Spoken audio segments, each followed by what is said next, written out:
Hello बच्चों। Chemistry 19 में आप सभी का स्वागत है। बेटे आज हम पढ़ेंगे क्लास 12 के लिए केमिस्ट्री का जो फर्स्ट चैप्टर है सॉल्यूशन, उसके अंदर हम कंसंट्रेशन टर्म्स पढ़ रहे थे। तो आज के जो टॉपिक होने वाले हैं बेटे वो होंगे हमारे mass by volume percentage and parts पर मिलियन। इन्हें हम एक एक करके समझेंगे। ओके बेटा आगे देखते हैं। देखो बेटे मास बाई वॉल्यूम, पहले तो देखो मैं मास बाई वॉल्यूम को बताया था बेटे। देखो मास बाई वॉल्यूम मीन्स है कि ऊपर आपको मास रखना है, नीचे क्या रखना है, वॉल्यूम रखना है। अब ये जो मास है ये किसका लेना है, आपको सोल्यूट का लेना है, इसका सोल्यूट का। और ये जो वॉल्यूम है ये किसका होना है, सॉल्यूशन का। ठीक है, इतनी बात क्लियर। तो यहाँ पर हम ये कहने की कोशिश कर रहे हैं बेटे कि सॉल्यूशन के, अगर देखो इस सॉल्यूशन को मैं 100 कर दूं तो सॉल्यूशन के 100 ml में सोल्यूट का कितना ग्राम डिजोल्व है उसको हम क्या कहेंगे, मास बाई वॉल्यूम परसेंटेज कहेंगे। देखते हैं आगे। देखो it is denoted with W/V%, इससे रिप्रेजेंट करेंगे, ये डेफिनेशन हो गई और ये इसका फॉर्मूला हो गया। देखो मेरा the mass of solute in gram present in 100 ml of solution, यानी कि 100 ml सॉल्यूशन में सोल्यूट के कितने ग्राम प्रेजेंट है ये चीज बताने की कोशिश कर रहे हैं। और it is the mass of solute dissolve in 100 ml of solution, ये ऐसा कह दो कि 100 ml ऑफ सॉल्यूशन में सोल्यूट का कितना मास डिजोल्व है, कितना मास घुला हुआ है। क्लियर हो गई बात। आगे देखो बेटे फॉर्मूला क्या होगा, ऊपर मास ऑफ सोल्यूट जैसा भी मैंने बताया था, नीचे वॉल्यूम ऑफ सॉल्यूशन इनटू 100, ये फॉर्मूला हम यूज कर रहे होंगे। आगे देखते हैं क्या। देखो बेटे ये क्वेश्चन है, what is mean by 10% W/V, तो इसका मतलब बेटे 10 ग्राम जो है वो 100 ml में डिजोल्व है। तो देखो सोल्व भी करोगे तो 10/100, परसेंटेज का साइन हटाओगे 100। अब यानी कि ये तो सोल्यूट हुआ, सोल्यूट का मास, और ये सॉल्यूशन, सॉल्यूशन का वॉल्यूम हो जाएगा। ठीक है, यानी 100 ml में 10 ग्राम सोल्यूट के प्रेजेंट है, ये इसका मीनिंग है। आगे चलते हैं। Calculate the mass by volume percentage of NaOH when 10 gram of NaOH is present in 100 ml of solution. तो बेटे देखो हमें क्लियरली ओरली भी हमें दिख रहा है कि 10 ग्राम जो है वो डिजोल्व है 100 ml में। तो मास बाय वॉल्यूम परसेंटेज वैसे भी हम डायरेक्टली बता सकते हैं कितनी हो जाएगी, 10% हो जाएगी। ठीक है, लेकिन अगर हमें सोल्व ही करना है तो देखो सोल्व करने के लिए हम फॉर्मूले का यूज कर सकते हैं। देखो यहाँ तो बेटे देखो यहाँ पर तो डायरेक्टली बता दिया हमने कि 10 ग्राम्स अगर है तो 10% W/V हो जाएगी। लेकिन अगर सोल्यूट फॉर्मूले के थ्रू करना है तो अभी देखो हमने देखा मास ऑफ सोल्यूट कितना है, 10 ग्राम है, यहाँ पर देखो है 10 ग्राम, और वॉल्यूम ऑफ सॉल्यूशन कितना है, 100 ml है।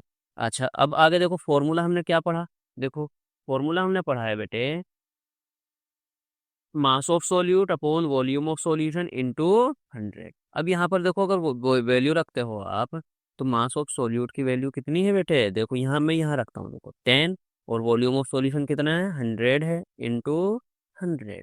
100 से 100 कैंसिल हो जाएगा तो 10% आ जाएगा।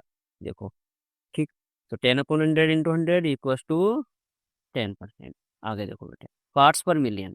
अब ये पार्ट्स पर मिलियन क्या चीज़ है ये समझते बेटे, जब सोल्यूट बेटे बहुत कम अमाउंट में, बहुत ज़्यादा स्मॉल अमाउंट में प्रेजेंट हो, यानी ट्रेसेस की फॉर्म में हो, तब हम वहाँ पर जो कंसंट्रेशन यूज करते हैं वो ppm में यूज करते हैं। ठीक है, आगे देखो जरा फॉर्मूला, ppm इक्वल टू होगा number of parts, number of parts of component, ये कंपोनेंट यानी जिसकी भी हम कंसंट्रेशन की बात कर रहे हैं उस वो उसके पार्ट्स कितने प्रेजेंट है उस कंपोनेंट, पर्टिकुलर कंपोनेंट के।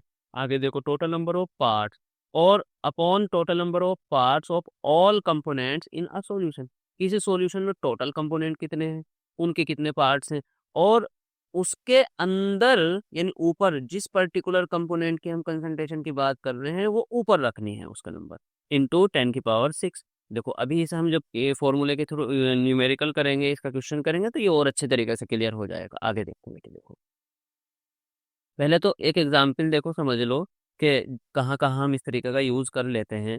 Concentration of dissolved oxygen in sea water can be expressed in ppm, यानी कि तो सी वाटर के अंदर जो ऑक्सीजन की कंसंट्रेशन है, जितनी ऑक्सीजन उसके अंदर डिजोल्व है उसकी जो कंसंट्रेशन है उसको हम ppm में एक्सप्रेस कर सकते हैं। आगे देखो दूसरा बेटे हो जाएगा concentration of pollutants in water और atmosphere can be expressed in ppm, यानी जो एटमॉस्फेयर है या वाटर है उसके अंदर कितने जो पोल्यूटेंट्स हैं उनकी जो कंसंट्रेशन है उसे भी हम ppm में रिप्रेजेंट कर सकते हैं। आगे देखते हैं बेटे। ठीक, देखो अब यहाँ पर क्वेश्चन है, explain the importance of fluoride ion in water and any other use, यानी वाटर के अंदर जो फ्लोराइड आयन प्रेजेंट होते हैं तो डिफरेंट डिफरेंट कंसंट्रेशन में, तो उनकी इम्पोर्टेंस की बात कर रहे हैं यहाँ। देखो 1 ppm ऑफ फ्लोराइड आयन, यानी कि फ्लोराइड आयन अगर 1 ppm में है तो वो क्या वाटर के अंदर, तो वो क्या करते हैं बेटे, टूथ डीके को प्रिवेंट्स करते हैं, यानी दांतों को खराब होने से बचाते हैं। दूसरा 1.5, अब थोड़ी सी कंसंट्रेशन देखो बढ़ा दी, 1.5 ppm कर दी, तो ये क्या करते हैं वाटर के अंदर बढ़ा दी, ये क्या करते हैं बेटे, जो मोटेल टीथ टीथ होते हैं, यानी आगे आगे पीछे दांत हो गए या थोड़े से की जो इनेमल लेयर है उसमें कुछ चेंजेस है, तो उनको भी क्या करते हैं ये मतलब ऐसा करने के मतलब ऐसा कर देते हैं। ठीक, ये बात क्लियर हो रही है बात, मोटल टीथ के लिए लीड्स करते हैं। ठीक, यानी उनमें थोड़ा सा प्रॉब्लम क्रिएट कर देते हैं। आगे देखते हैं एकदम, higher concentration of fluoride ions in water becomes poisonous, क्या हो जाता है बेटे, कि जो higher concentration of fluoride ion in water becomes poisonous, अगर और ज़्यादा हमने कंसंट्रेशन बढ़ा दी वाटर के अंदर तो फिर वो बेटे पॉइजनस हो जाएगा। और आगे चलते हैं, देखो अब क्या करें, sodium fluoride is used in rat poison poison rat poison, यानी कि अगर हम सोडियम फ्लोराइड का जो कंपाउंड है उसका हम यूज कहाँ कर लेते हैं, रेट पॉइजन में करते हैं, यानी चूहों को जो मारने वाली दवाई होती है उसमें हम यूज कर लेते हैं। ओके, आगे देखते हैं।